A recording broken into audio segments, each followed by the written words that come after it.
Yes, hello. Today we are going to start chapter 2, that is classification of plants.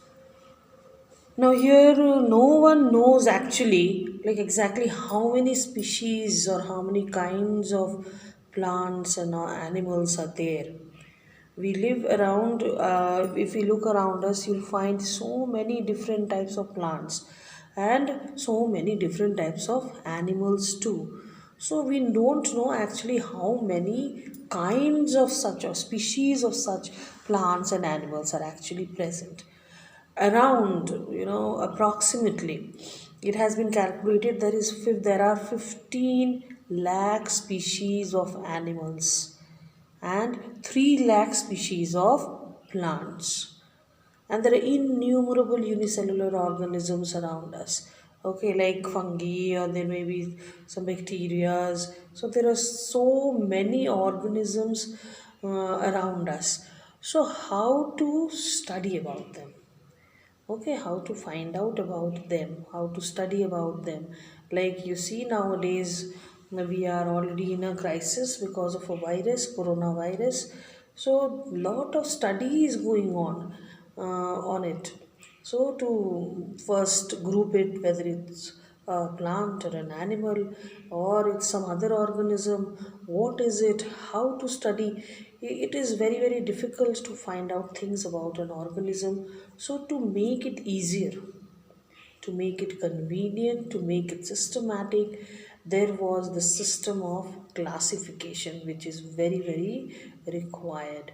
So, what is classification actually? It is the system of grouping of living organisms on the basis of similarities and dissimilarities. Okay, so it is the system. So let us write it down. The system of grouping organisms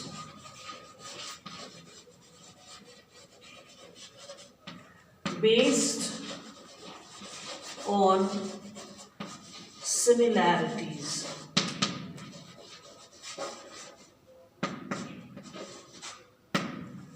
or dissimilarities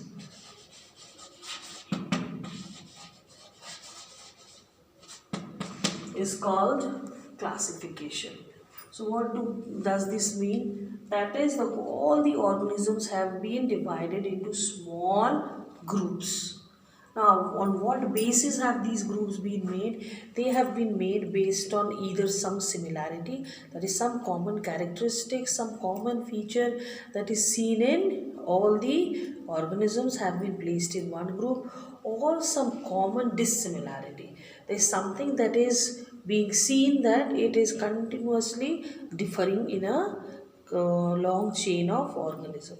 So, therefore, they have been placed in other groups because of the dissimilarity, because of similarity placed in one group. Okay, so based on similarity or dissimilarity, all the organisms known have been placed into small groups, that and this system of placing it is called classification.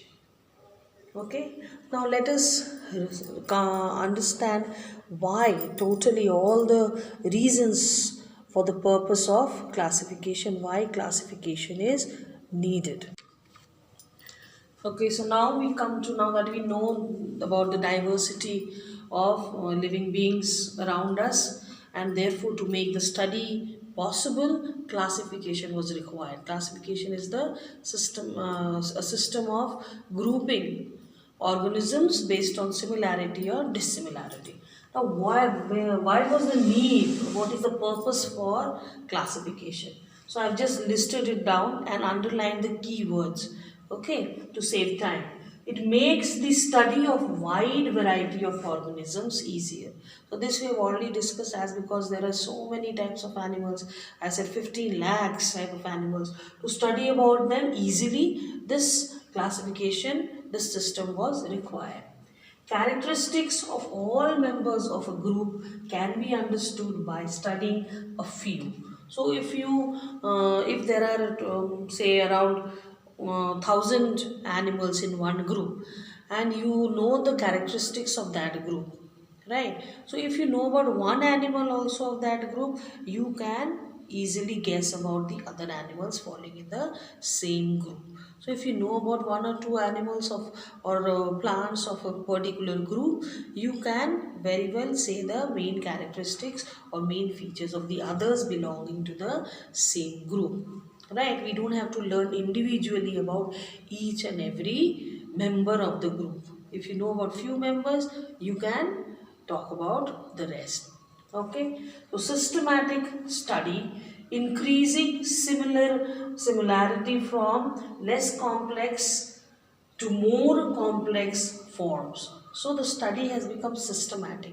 The way the things have been placed, the organisms have been placed, is very, very systematic. It has been seen that the evolution or the way of progress of development is also like a stair.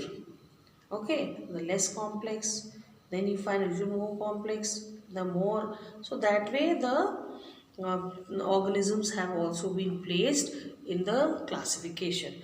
So that makes the study also easier in a way. Okay, now identify different organisms and place into particular groups.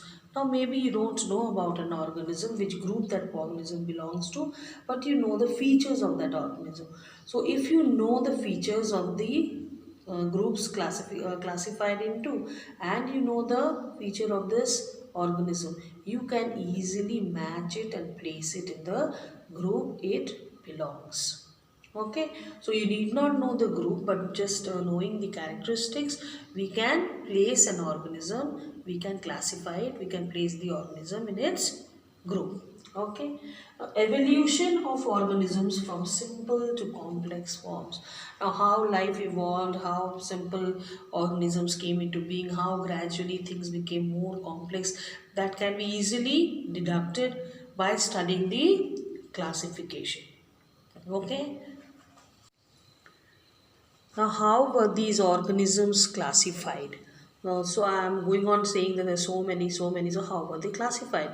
So there were two theories that cropped up. First came the two kingdom classification, which was brought by Linnaeus. Okay, in 1758. So what did he say? He divided all the organisms into two groups, plants and animals. But this theory did not last because he was criticized as he couldn't place all the organisms in these two groups. Like for bacteria, he placed bacteria in the group of plants, but bacteria shows the features of both plants and animals. Another organism called Euglena was placed in the group of animals, whereas it has chlorophyll in it, which is like a plant. It does not have a cell wall of cellulose, which doesn't match with the plants. Again, it has an eye spot, which is just like an animal. So it had features of both plants and animals, and it did not justify to be placed in the group of animals. Now next the biologist worked again on it, and later on Whittaker in 1959, another biologist,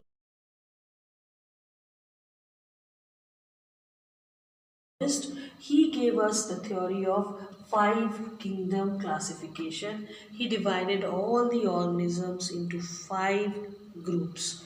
First, Monera, next, Protista, fungi, plantae, and Animalia. So he placed all the organisms under these five groups. Now, what did he base on what basis did he make these five groups? One is their cell structure, secondly, their mode of nutrition. So, based on these two things, basically, he gave us this five kingdom classification.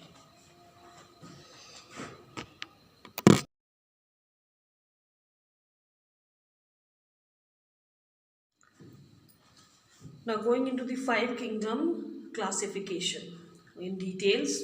As you know, the five kingdom that Whitaker divided all the organisms into are Monera, Protista, Fungi, Plantae and Animalia. To save time, I have just jotted down everything that I need to tell you today. Okay, so before I start into the details, you need to know there are two types of cells, that is prokaryotic and eukaryotic. Prokaryotic cells are more primitive cells. That is when lower organisms, when life started, they were prokaryotes. And later on, the cells became eukaryotic through evolution. The major difference of both are that prokaryotic cells do not have a well developed nucleus. That is, the nuclear material is there without being bounded by a nuclear membrane.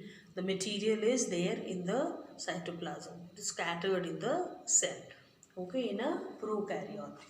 But in a eukaryotic cell, there is a well-defined nucleus. Okay, all the membrane-bound cell organelles like mitochondria, plastids are not present in prokaryotic cells, whereas it is present in eukaryotic cell. Fine. So here we are more concerned about nucleus, that whether the presence of nucleus with a well-developed nuclear membrane is there in eukaryote, which is not there in prokaryote.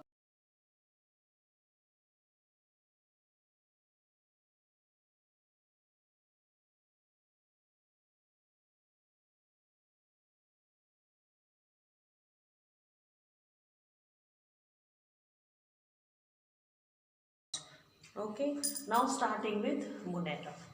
Monera, first feature is prokaryotic. That means it does not have a well-developed nucleus. They are the more primitive organisms. They were microscopic. The organisms are microscopic, very small. You cannot see with bare eyes. Unicellular, as it is microscopic naturally, it is unicellular.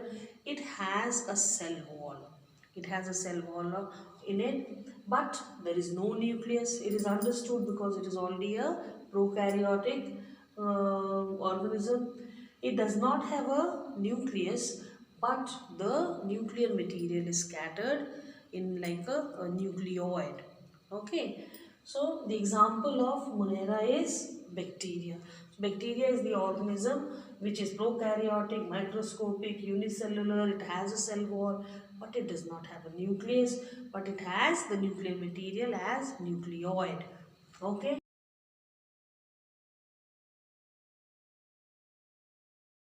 Now coming to the next kingdom, that is Protista. Protista are eukaryotic cell. When we talked about classification, we said it will be systematic, isn't it? It will go from simple to complex. You'll find how evolution is being has happened. Okay.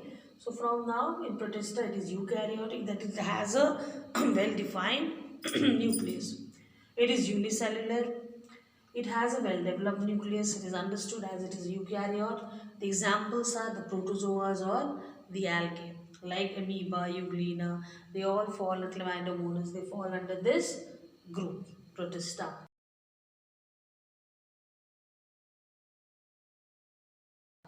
Coming to fungi. Fungi was kept in a totally separate group. Fungi, multicellular organisms. It is non-green. Okay, saprophytic. Saprophytic, the mode of nutrition.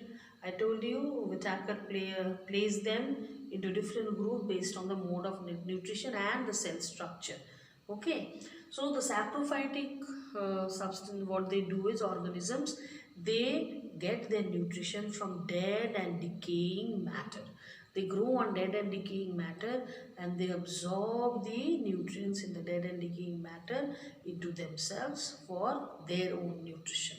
So the organisms which gather nutrition from dead and decaying matter are called saprophyte. So if you leave your leather shoes or your belt here and there, not use it for a long time, and then what you see fungus growing on it, right? Why? Because it grows on they are saprophytic. So examples of fungi: mushroom. Some mushroom, not all, but some mushrooms are edible. Okay, yeast is used by the bakery people. They bake breads using yeast. Bread mold. Now in this hot weather, if you keep the bread outside for some time, for some days, then what you'll see blue or blackish spots growing on it. And if you observe that spot under the microscope, you'll see the bread mold in it. That is a type of fungus.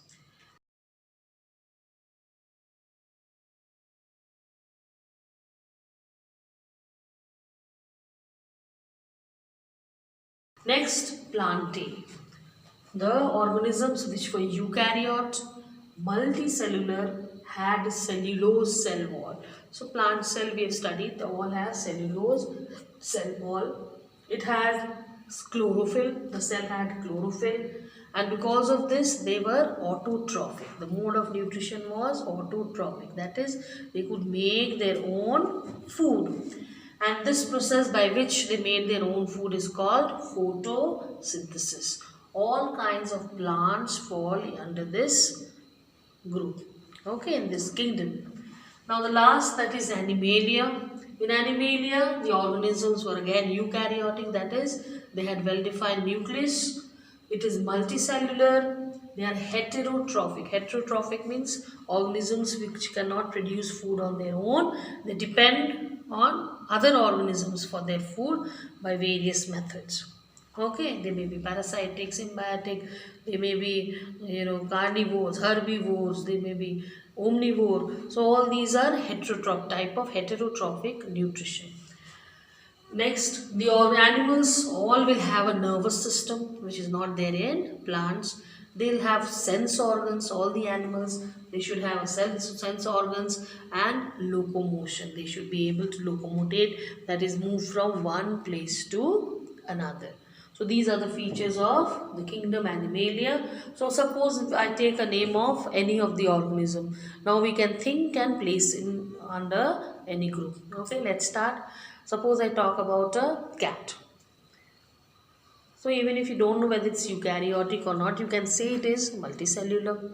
Okay, multicellular. And what else we can say? It can shows locomotion, it has nervous system, it has sense organs, it is heterotrophic, isn't it? So it will fall under the group Animalia. Now talk about a rose plant. Okay, let's not say plant, rose. So what will you, which kingdom will you place that? So it has green leaves. Forget eukaryotic or not. So it has green leaves. It is multicellular. It has cellulose cell wall. Even if you cannot see this, it has chlorophyll. You can see. You can see the green color chlorophyll. It manufactures food on its own. It is autotrophic. It shows, it performs photosynthesis. So which group it will fall into? Planting. Fine. Now I have talked about rose plant. Now if I similarly now match jasmine plant, jasmine. Now which kingdom will we classify it? So what did I say? You have to match it with the characteristics, or you have to match it if you know about few members of the group, then you can or write about the other members, or you can talk about other, or you know about the other members of that similar of that same group. Like when I talked about rose plant, similar features will be seen in the jasmine, so all will fall under the group kingdom Plantae. Okay.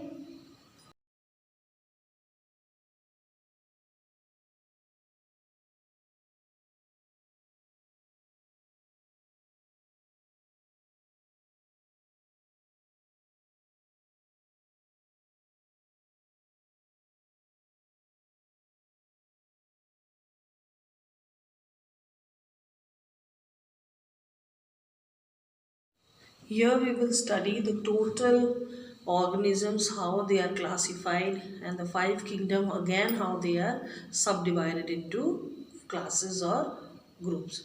Okay, so all the living organisms firstly have been divided into two groups, that is prokaryotics, that is organisms which do not have a proper well developed nucleus, eukaryotes which have a well developed nucleus. Now out of the all the organisms, only the kingdom Monera falls under the prokaryotic group. The eukaryotes can be of two types again. It may be unicellular, that is made up of one cell, or it may be multicellular, made up of many cells. Under unicellular, there is only one kingdom, that is kingdom Protista. Under multicellular, there may be again of two types.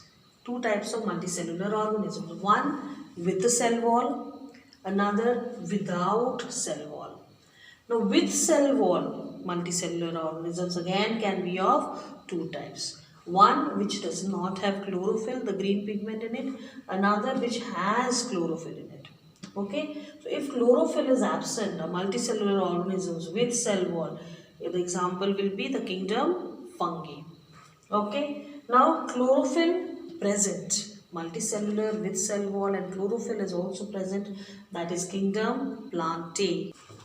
The Plantae can be divided into cryptogams and phanerogams. Cryptogams are non-flowering plants, seedless, they don't produce seeds. Phanerogams are flowering plants, they produce seed. The cryptogams, they are non-flowering, does not produce seed, but can be divided again into three types or three groups. Okay, so first is Thallophyta, Bryophyta and Pteridophyta.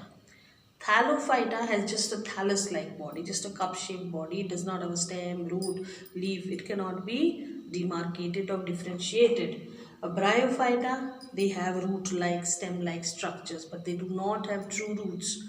Pteridophyta, they have true roots. Okay, so these are the gradually how things are becoming complex. Now phanerogams, that is the flowering plants which produces seed. They again can be of two types, gymnosperms and angiosperms. In gymnosperms, the seeds are naked, that is they are not in a covered portion of the plant, it is open. Okay, the angiosperms, they are enclosed within the fruits. Okay, they are enclosed inside, they are not bare or naked. So this is the main difference of gymnosperms and angiosperms. Now coming to multicellular organisms without cell wall. There is only one kingdom, that is kingdom Animalia, which falls under this. Kingdom Animalia can be again subgrouped into two groups, invertebrates and vertebrates. That is whether backbone is present or not present. Backbone, the skeletal system. Okay, if it is present, then it is a vertebrate. If backbone is not present, then it is an invertebrate. Okay, so now tell me, what are we? I will not answer you.